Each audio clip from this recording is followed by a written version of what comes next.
que anunciara para el pueblo de Nínive el arrepentimiento.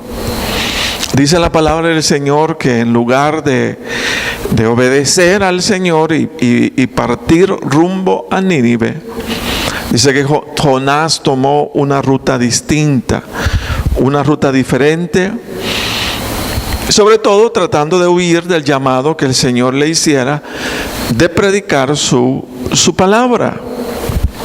Cuando Jonás decide cambiar la ruta del mandato que el Señor le había dado, dice que la vida de Jonás se vio en serias dificultades. Y entre esas dificultades dice que tuvo que vivir vergüenzas, tuvo que vivir presiones fuertes en su vida en ese momento, riesgos de su vida particular, hasta terminar en el estómago de un pez. Fue exactamente en el estómago de ese pez que Jonás se arrepiente de su obediencia y decide obedecer al Señor en su llamado de ir a predicar a Nínive, pero las condiciones en las cuales él tomó esa decisión, pues no fueron condiciones nada usuales a la vida pues normal, sino en condiciones bastante difíciles. Y eso es lo que vamos a ver en esta noche. El tema es cómo evitar sea el dolor el que nos fuerce a las decisiones correctas. O sea, no tenemos por qué permitir que las circunstancias nos presionen y se vuelvan dolorosas, sufrientes, muchas veces para elegir lo correcto. Pero vamos a ver en la vida de Jonás que eso fue precisamente lo que él vivió. Vamos a leerlo y vamos a ir como descubriendo en qué momento pues Jonás toma decisiones, pero le toma decisiones equivocadas, vienen consecuencias, termina arrepentido delante del Señor por haberse apartado, pero lo que le toca vivir no es nada fácil. Vamos a ir a Jonás capítulo 1, versículo del 1 hasta el 17. Y vamos a ver ahí cómo la vida se le vuelve tan dura, tan difícil a Jonás. Todo, fíjese bien, por haber hecho las cosas bien diferentes a como Dios las estaba demandando en ese momento. Entonces dice Jonás 1:1, vino palabra de Jehová a Jonás, hijo de Amitai, diciendo: levántate y ve a Nínive, aquella gran ciudad, pregona contra ella, porque ha subido su maldad delante de mí. Y Jonás se levantó para huir de la presencia de Jehová. Mire, de la presencia de Jehová a Tarsis. Ahí está ya implícito una decisión. Por eso decimos y hemos estado diciendo que tras las decisiones no solamente veamos el momento, sino que veamos todas las consecuencias que vienen tras ello. Y ahí es donde estamos argumentando la importancia que tienen las decisiones, porque junto a las decisiones básicamente le estamos dando rumbo a nuestro destino o le estamos dando rumbo a las circunstancias que vienen por delante. Entonces dice la palabra, y Jonás se levantó, pero se levantó no para encontrarse con la presencia del Señor, sino para huir de la presencia de Jehová a Tarsis. Y descendió, dice, a Jope, y halló una nave que partía para Tarsis, y pagando su pasaje entró en ella para irse con ellos a Tarsis, lejos de la presencia de Jehová. Entonces vea, pasemos antes. Dice: y Jonás se levantó para huir de la presencia de Jehová a Tarsis, y descendió a Jope, Y halló una nave que partía para Tarsis, y pagando su pasaje entró en ella para irse con ellos a Tarsis, lejos de la presencia de Jehová. De alguna manera deja ver, o sea, que hubo en el pensamiento de Jonás.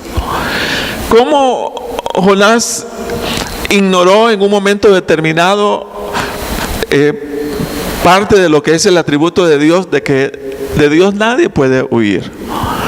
Más sin embargo, Jonás intentó hacerlo según su imaginación, según su pensamiento. Él creyó que podía huir de ese llamado, o podía huir de lo que Dios le estaba demandando. Veamos el 4. Y dice: pero Jehová, mire, Jehová hizo levantar un gran viento en el mar, y hubo en el mar una tempestad tan grande que se pensó que se partiría la nave. Ahora, algo que yo veo en esa palabra es: pero Jehová hizo levantar un gran viento en el mar, y hubo en el mar una tempestad tan grande que se pensó que se partiría la nave. En la nave no solamente iba Jonás, sino que iban otros personajes. Pero fíjese bien que básicamente Jehová andaba detrás de Jonás, y por Jonás se había levantado toda esa situación.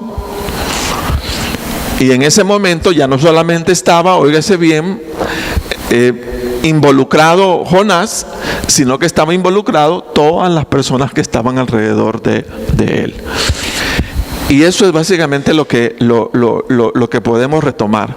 Cuando tomamos una decisión, y en el caso, por ejemplo, usted es un padre de familia o una madre de familia, usted lo que va a hacer es hacer llegar problemas o dificultades no solamente a su persona, sino que también a su casa,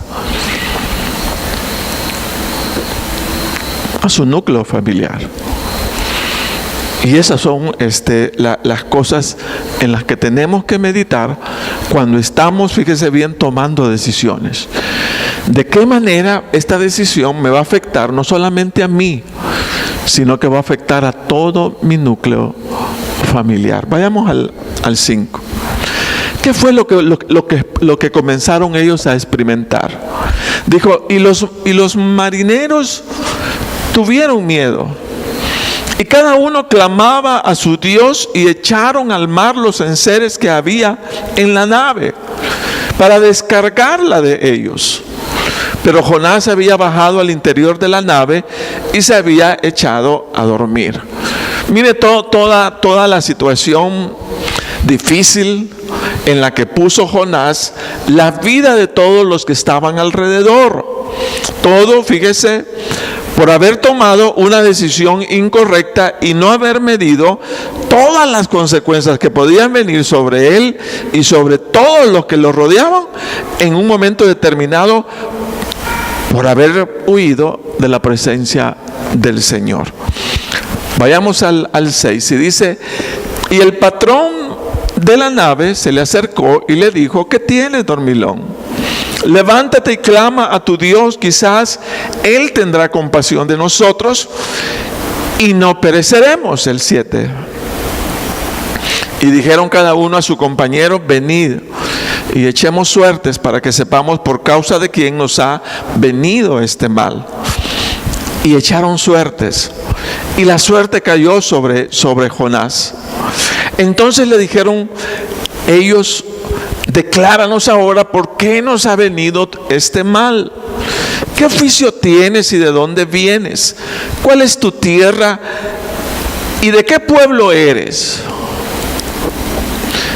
Y él les respondió: soy hebreo y temo a Jehová, Dios de los cielos, que hizo el mar y la tierra. Y aquellos hombres temieron sobremanera y le dijeron: ¿por qué has hecho esto? Porque ellos sabían que huía de la presencia de Jehová, pues él se lo había declarado. Y le dijeron: ¿qué haremos contigo? Para que el mar se nos aquiete, porque el mar se iba embraveciendo más y más. Amén. Entonces allí podemos ir viendo, óigase bien, en el detalle, ¿verdad?, que nos presenta la palabra del Señor, de cómo se desataron consecuencias. Pero se desataron consecuencias a raíz, óigase bien, de un personaje, en este caso Jonás, que había recibido la instrucción de su Dios de ir a predicar la palabra. Pero él vino y hizo otra cosa distinta, otra cosa diferente, y por ende pues le vienen todas estas consecuencias.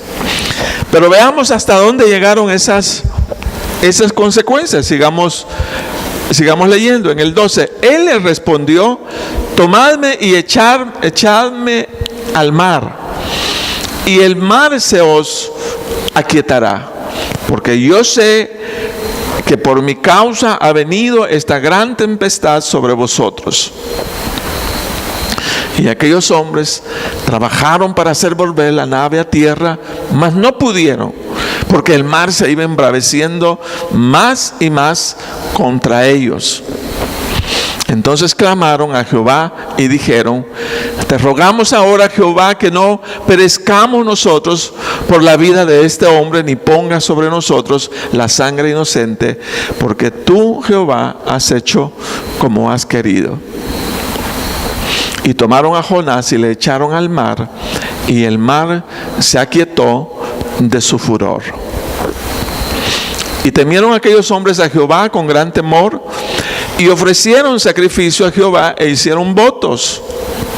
Pero Jehová tenía preparado un pez que tragase a Jonás, y estuvo Jonás en el vientre del pez 3 días y 3 noches.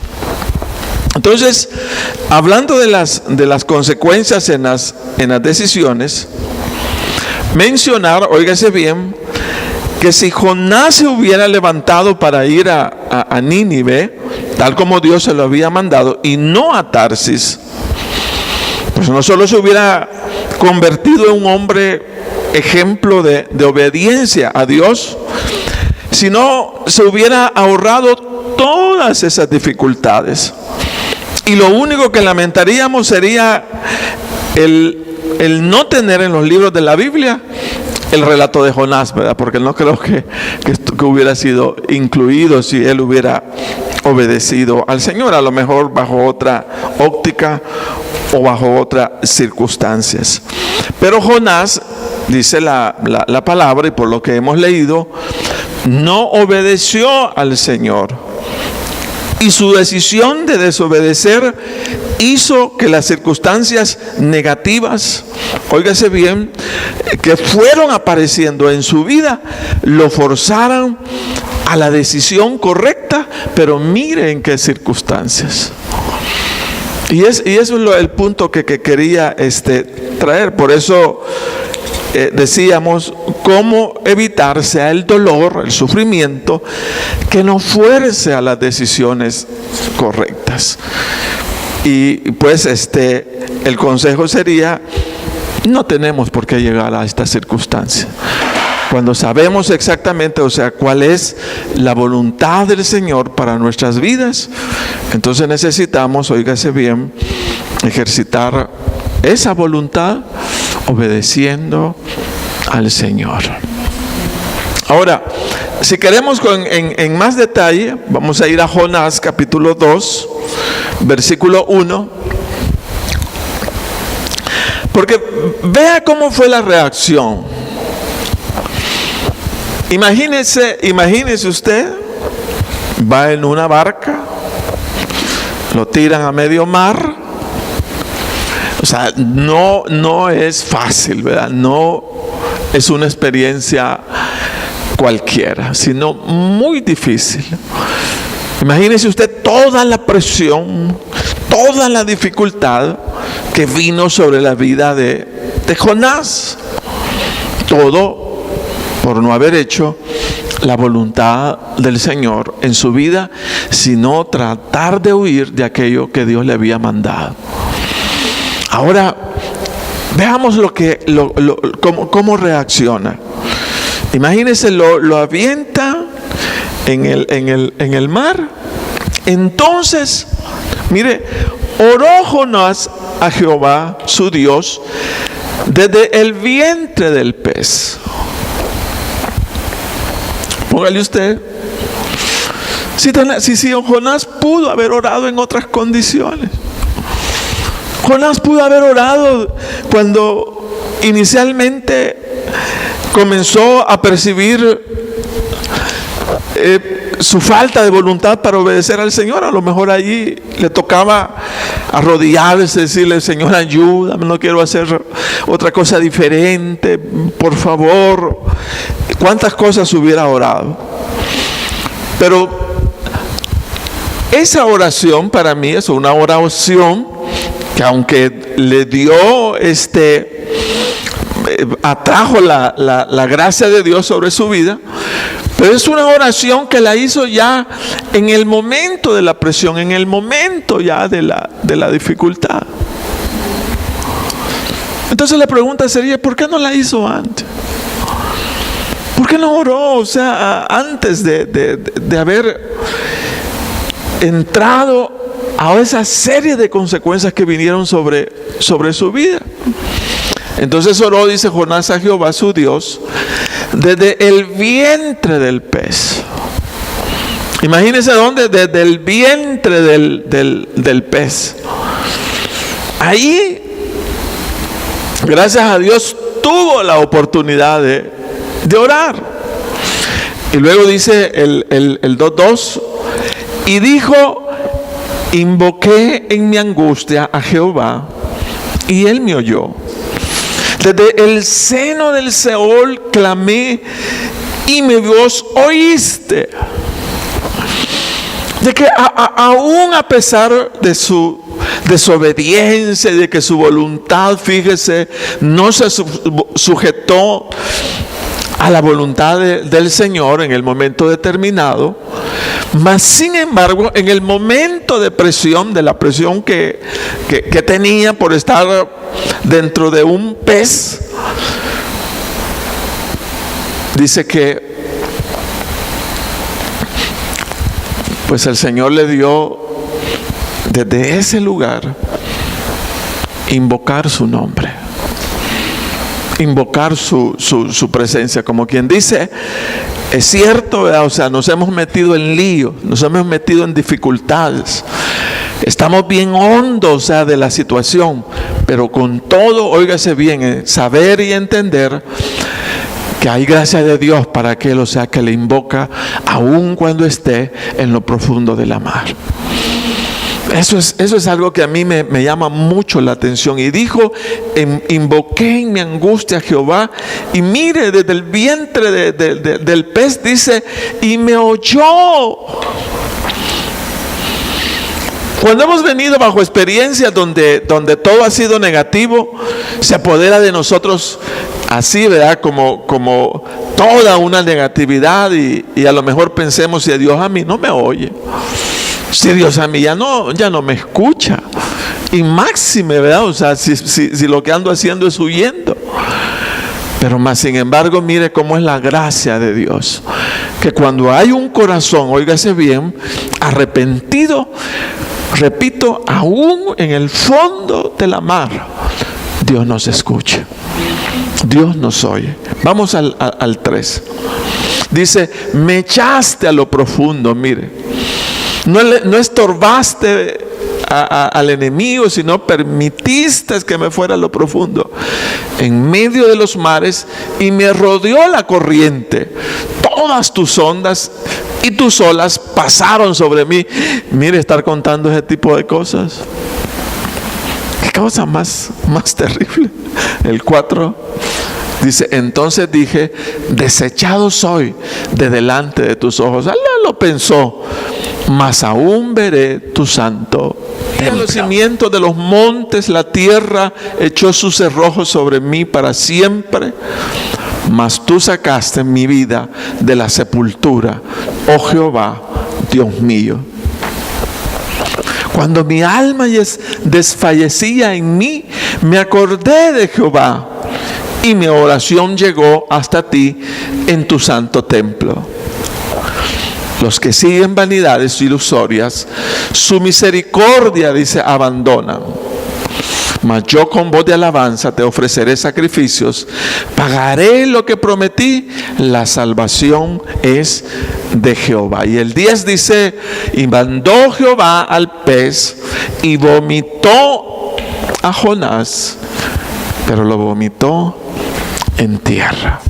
Mire qué cosa más bonita, más interesante. La experiencia de un hombre que toma una decisión, pero toma la decisión equivocada.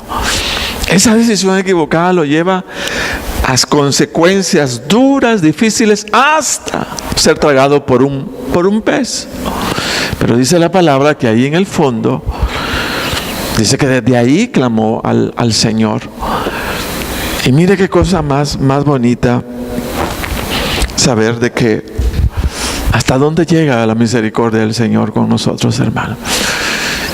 Porque pudiéramos equivocarnos, pero cuando hay un corazón arrepentido, la mano del Señor está extendida a nuestro favor. Y eso es una cosa maravillosa.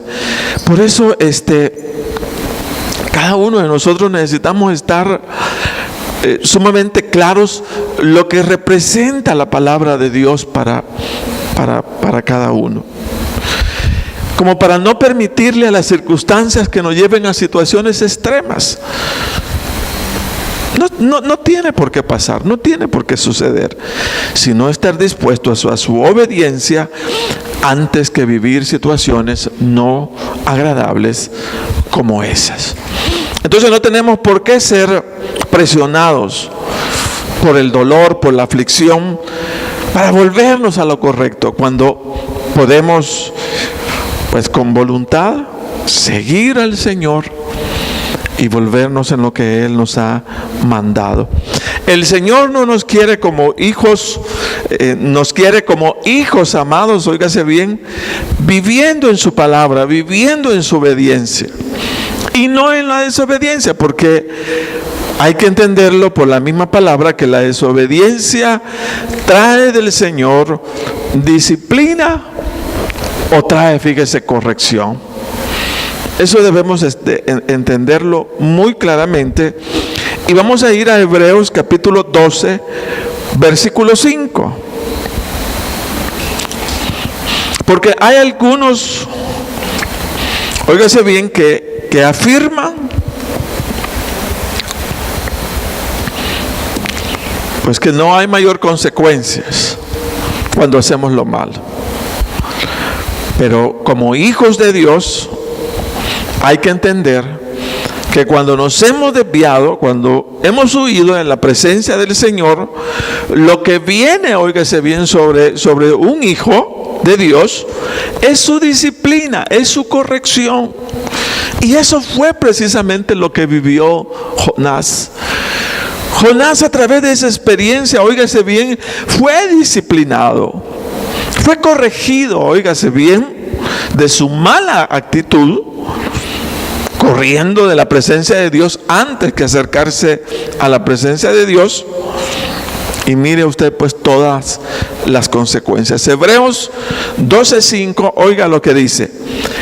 Y habéis, dice, ya olvidado la exhortación que como a hijos se os dirige, diciendo: hijo mío, no menosprecies la disciplina del Señor, ni desmayes cuando eres reprendido por Él. Mire, Dios va a reprender. Porque el Señor, dice, al que ama, disciplina. Y ahí podríamos decir disciplina o corrige. Y azota, dice, a todo el que recibe por hijo. Entonces captemos y entendamos, así como los padres, ¿verdad? Con los que hemos sido padres, pues sabemos que tenemos el derecho de corregir a nuestros hijos. Y no cometemos pecado, ¿verdad? Corrigiéndolo cuando lo hacemos de la manera correcta. E igual quiero decirles que es en nuestra relación, o sea, con el Señor. Cuando nos hemos desviado, el Señor traerá disciplina. Y el Señor, hermanos, traerá corrección. Dice, porque el Señor al que ama, y dice que no lo hace, fíjese, por odio o por rechazo, sino que parte del amor del Señor es corregirnos, fíjese. Así como cuando usted tiene que llamarle la atención a su hijo en relación pues a X situación y decirle, pues hijo, eso que estás haciendo no es correcto.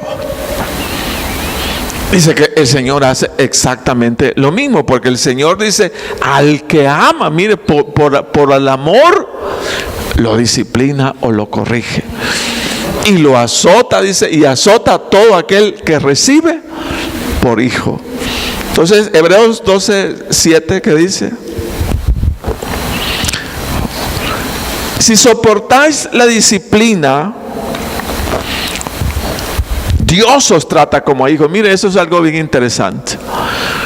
Porque aquel que hace lo malo y no viene ninguna corrección sobre él, no podríamos decir de él que es un niño bonito y por eso Dios no lo corrige. Dios no pasa en alto, oiga, la disciplina sobre nadie. Si somos hijos de él, ante lo incorrecto, él va a traer corrección, él va a traer azotes, él va a traer disciplina. Entonces dice, si soportáis la disciplina, Dios os trata, dice, como a hijos. Porque ¿qué hijo es aquel a quien el padre dice no disciplina? O sea, la responsabilidad de nosotros como padre es, cuando vemos a los hijos hacer algo incorrecto, es disciplinarlos. Y cuando no traemos la disciplina, faltamos a nuestra responsabilidad, fíjese. ¿Sabe qué dicen los hijos cuando no tienen disciplina y cuando nadie los ha aconsejado? Uno pudiera pensar que porque no los ha aconsejado o porque no los ha disciplinado, pues ha hecho bien. Y es todo lo contrario. Los hijos que no se disciplinan o los hijos que no se corrigen, fíjese que lo que andan llevando en su corazón es rechazo, fíjese, y no amor. ¿Sabe qué dicen? Que en los presidios, en las cárceles, si hubiera tenido, dice, un tata que me hubiera dicho lo que es incorrecto, no estuviera así, no estuviera aquí, dice. Y hay veces, mire cómo se ha alterado, porque ahora, hermano, hoy día, hasta hay leyes más bien protegiendo a los hijos de la corrección. Antes a uno lo daban, a mí me dieron varias veces buenas chileadas. Y no mi papá, porque no viví con mi papá, pero sí mis abuelas. Ellos me corrigieron. Pero mire qué cosa maravillosa, porque esa corrección, ¿qué recuerdo yo de mis abuelos? Su amor. Esa corrección que hicieron de mí. Mire, mi abuelo me tenía todas las mañanas en vacación, hasta en vacación me tenía. Me decía, hoy vamos a aprender las tablas, me decía. Hoy vamos a aprender a multiplicar, hoy vamos a aprender a dividir. Y yo miraba a los demás jugando chibola, trompo y todo. No, me decía, no. Usted va a aprender, me decía, aquí lo vamos a tener. Y duro, o sea, uno se siente rígido, llora, ¿verdad? Porque sufriendo por no estar jugando. Ahí me tuvo. Y ahora es todo lo contrario. No le digas nada al niño. Nada, no, es un niño. Dios, ¿quién va a poner disciplina en esa casa? ¿Quién le va a decir al hijo que no es correcto lo que hace Dios? Hay veces los abuelos, nosotros no somos abuelos, no sé cómo voy a ser de abuelo, pero de plano, o sea, hermano, bajo la sabiduría de Dios, la disciplina, la corrección es amor manifestado. ¿Por qué? Porque nacemos torcidos, Dios. Nacemos torcidos. Yo quisiera decir algo diferente. Pero ese niño bonito que usted lo besa y lo besa y lo besa, trae una naturaleza pecaminosa. Viene desviado aún con todo lo lindo que parezca. Fíjese usted. Entonces, entender, ¿verdad? Que así como abrazamos, hay momentos que tenemos que ser rígidos, ¿verdad? Y sabios, pues, para hacer una buena corrección. Pero muchas veces nos desubicamos y creyendo, ¿verdad?, que todo debe decir sí a los chiquitillos. Hacemos de los hipotes unos grandes rebeldes como no nos imaginamos. Como no nos imaginamos. Yo agradezco a mi abuelo, le digo, yo le agradezco, porque me dio duro, me dio. Cuando hizo lo malo, cuando decía lo bueno, yo lo buscaba. Como no tenía a mi papá, yo solo recuerdo. Mire cómo era antes, hermano. Yo recuerdo que iba y le decía, Napo, le decía mi papá, Napo, regáleme 5.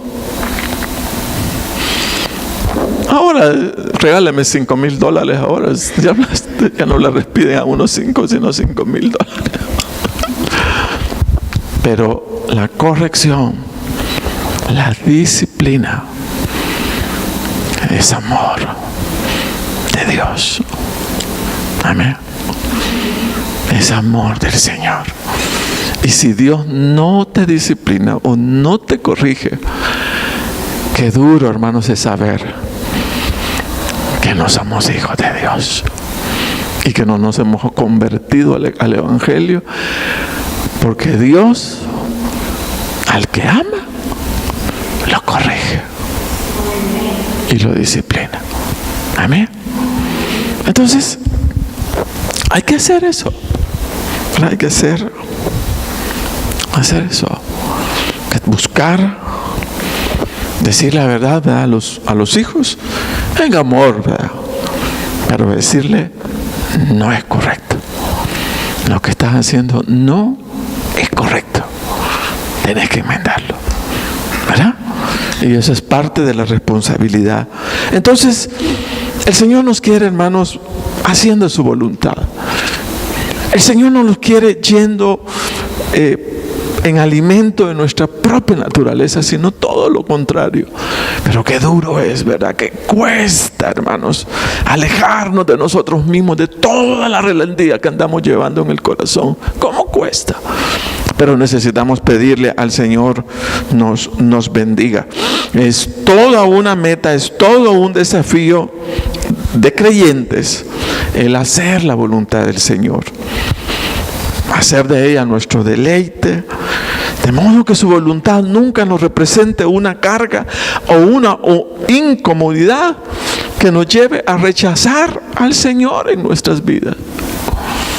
No tiene por qué suceder tal cosa. Miren lo que dice el Salmo 48. Y ahí está hablando David, y véalo cómo se expresa al respecto. David dice, mire, el hacer tu voluntad, Dios mío, me ha agradado, y tu ley está en medio de mi corazón. Pero dice, el hacer tu voluntad, Dios mío, me ha agradado. Entonces, ¿qué tiene que haber en la vida de cada uno? Y es la meta, ¿verdad? Y es el desafío, es el llegar a hacer la voluntad de Dios. Pero ¿cómo? Sería con agrado, con alegría, con voluntad, con buen ánimo. Esa debe de ser nuestra meta. Veamos qué dice el Salmo 37:3. Del 3 al 5. Dice: confía en Jehová y haz el bien, y habitarás en la tierra y te apacentarás de la verdad. Y mire lo que dice: deleítate a sí mismo en Jehová y Él te concederá las peticiones de tu corazón. Pero vuelve, mire la palabra, y esa palabra es el deleite. Es deleite para mí acercarme a Dios. Es deleite para mí vivir en su palabra. Es deleite para mí el buscar hacer su voluntad. Es un deleite. Me gozo, o sea, me alegra. Pero también dice el Salmo 143:10, dice lo siguiente. Y es una oración de David, y dice: enséñame a hacer tu voluntad, porque tú eres mi Dios. Tu buen espíritu me guíe a tierra de rectitud. Y esa es una oración que tiene que permanecer en nosotros todo el tiempo. Señor, enséñame a hacer tu voluntad, Dios eterno. Así es que no hay pues por qué llegar a extremos de dolor, de sufrimiento, de penas, de angustia, todo por huir de la obediencia o de la presencia del Señor en nuestras vidas, sino todo lo contrario. Luchemos con nosotros mismos hasta que el hacer la voluntad de Dios sea nuestro deleite, sea nuestra alegría. Pongámonos de pie.